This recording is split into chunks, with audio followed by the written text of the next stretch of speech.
Guys, welcome to JazzedTutorials. So, today's tutorial is actually a request video, and we're gonna make something really awesome. It's kind of like a grungy, flashlight effect, I guess you'd call it. I'm not really sure what to call it, but it's kind of got a flashlight effect to it, which is really cool. So let's just get started. Alright, so we're gonna open a photo of choice. So let's see, I'm going to go over here, and I already have a photo in mind I want to use because it works best with this. Let's see. No, it wasn't that one. Oh man. It's always when you want to use a specific photo, you can't find it, right? Always how it goes. Oh, here they are. Alrighty. I'm going to use this photo here because I feel like it's going to work best with this Photoshop tutorial. But by all means, use your own photo. I'm using a darkish photo only because the background's going to be black, essentially. So I'm going to immediately do a Control J and duplicate the background layer. I'm going to hide the background layer because in the event you make a mistake, you can always go back and do it all over again. But if you don't have the original image, then it's kind of hard to go back and fix it because doing edit and undo, it's really tedious and takes forever, so it's easier if you just do it that way. So just make sure the background layer is still there and duplicate your layer 1. And then again, do a Control J again. That way you have layer 1 and layer 2.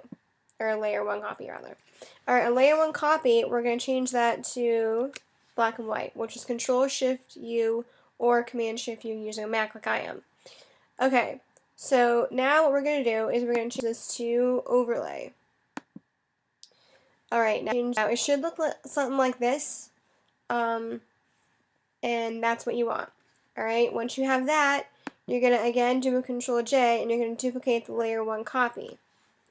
Now on the copy 2 layer, it's automatically going to be set to overlay. You want to set that to something else. And we're going to use multiply, because multiply essentially makes it that. Alright, so we have that now. It's a darker image. You want it to be really dark in this kind of a tutorial. Alright, and then you have that. Duplicate that one more time. And then on the next copy layer 3, you want to change that to luminosity or color. Either one works fine because you want to have it black and white and dark. Doesn't really, not luminosity. Yeah. Hue. Yeah, it's hue and color you can use, either one. They both do the same thing. And so you should see your image looking like this, a darkened black and white photo. Alright, are you with me so far? Okay. Alright, once you have all those effects added onto your image, then what you can do to make this really easy on yourself, go ahead and click every layer, holding your Command or Control button, clicking every layer, like such. Now yes, I know you can go ahead and do the Shift key and hold down the 1 and then go to the bottom. That is also the easiest way to do it as well. But I do it this way, it's easier. Then once all of your layers are selected, you're going to do a Command E. Now, I want to explain with you something that's kind of important to realize. If you go back, let me just show you for tutorial purposes. If you went back and just did a Command E and merged them all together, you would essentially get that. And you do not want that. You want all of them merged into one layer, but with the black and white still available. So that is why you have to click each layer individually and do it that way. Otherwise you would get that, and you do not want that.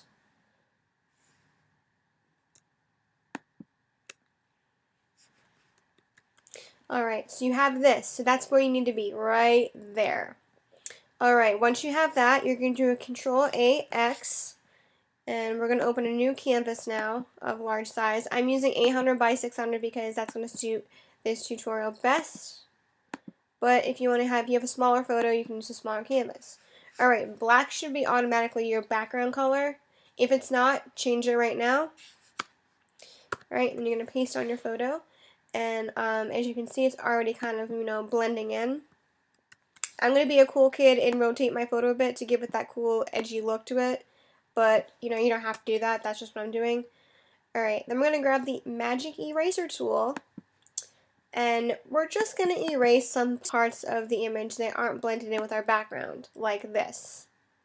Just blend it in a little bit. Yeah. Alrighty. You should be seeing something of this matter. You see that with me so far? Okay. Now, this is the part where some of you are going to have problems. Like, I'm going to have problems with this part. What you need to do now is when you go to filter, you're going to have to go to render, and you're going to want to click lighting effect. Now, as you can clearly see in my filter and render, I do not have lighting effects. Now, reason for that being is there is a glitch in my Photoshop problem. Now, there's a way to fix that problem. If you do not have lighting effects in your filter, I'm going to show you right now how to fix that problem. Immediately go ahead and save your photo. So save it as PSD file. I'll just say mine as hello, whatever, right? Save your PSD file, and you're going to click and close out Photoshop. Alright, because you have to close out of everything and so whatnot. Alright, and then, just to show you where this is, you're going to go to your Finder, which is right here, or if you're using a Windows, what you want to do is you want to go to your folder where Photoshop is located. Alright, mine is in my applications because I'm using a MacBook Pro, but if you're using a Windows, you want to find the folder where Adobe Photoshop is located. Alright, I'm not too sure exactly where it's going to be on a Windows computer because, believe me, I haven't used a Windows computer in about a year now, so I'm kind of like not too sure where it's going to be for you. But double click on this and you're going to get the word Get Info. If you're using a Mac, click on Get Info. Alright, if you're using a Windows, I believe you're going to want to hit Properties. Right? When you open up your Get Info, you should see a thing that says Open in 32-bit mode. When you click that, you're going to see a check mark. That's fine. X out of that, immediately when you open Photoshop again, a whole bunch of new filters are going to be available for you. Magical, isn't it? So let's go ahead and open our photo again, our PSD file. Alright, there we are. And now, watch this. Oh look, lighting effects! It appears out of nowhere. Oh my god. Alright, so now, you're going to click effects, and you should see this big square box appear with all these magical things that just happen to look awesome. So what I'm going to do, I'm going to select flashlight because that's really going to give me this effect really awesome like. So we're going to take that and you're going to use the little middle circle and you want to move it to wherever you want to put your effect. I'm going to put it right there, but by all means put it wherever you want the flashlight effect to look best on your photo. Alright, lighting it, click OK. Now, that is essentially the effect that we're trying to make. Now, what I'm also going to do is I'm going to go over here to a